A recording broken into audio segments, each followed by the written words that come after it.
তাইওয়ানকে ঘিরে সাম্প্রতিক সময়ে সামরিক তৎপরতা বাড়িয়েছে চীন। নিয়মিতভাবেই দুই ভূখণ্ডের মধ্যবর্তী সীমা অতিক্রম করে আসছে চীনা সামরিক বাহিনী। বুধবার আবারও নিজেদের আকাশ সীমায় চীনের সামরিক তৎপরতার অভিযোগ করেছে তাইওয়ান।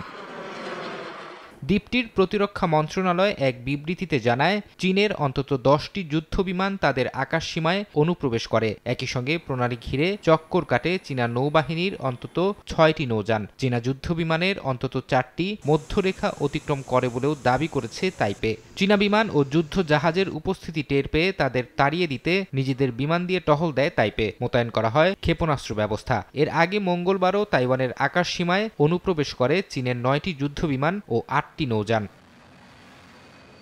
সম্প্রতি মার্কিন প্রেসিডেন্ট নতুন এক আইনে সই করেন। এতে বলা হয়, তাইপের সঙ্গে ওয়াশিংটন কিভাবে যোগাযোগ রাখবে এবং তাদের দ্বিপাক্ষিক সম্পর্ক কেমন হবে তা মার্কিন পররাষ্ট্র মন্ত্রণালয় নিয়মিত পর্যালোচনা করবে। ট্রাম্পের এমন পদক্ষেপের পর তাইওয়ান ইস্যুতে যুক্তরাষ্ট্রের সঙ্গেও উত্তেজনা বেড়েছে চীনের। চীনা পররাষ্ট্র মন্ত্রণালয়ের মুখপাত্র লি জিয়ান বলেন, তাইওয়ান ইস্যু চীনের স্বার্থের কেন্দ্রবিন্দু। চীন যুক্তরাষ্ট্র সম্পর্কের রেড লাইন, যা অতিক্রম করা উচিত নয়।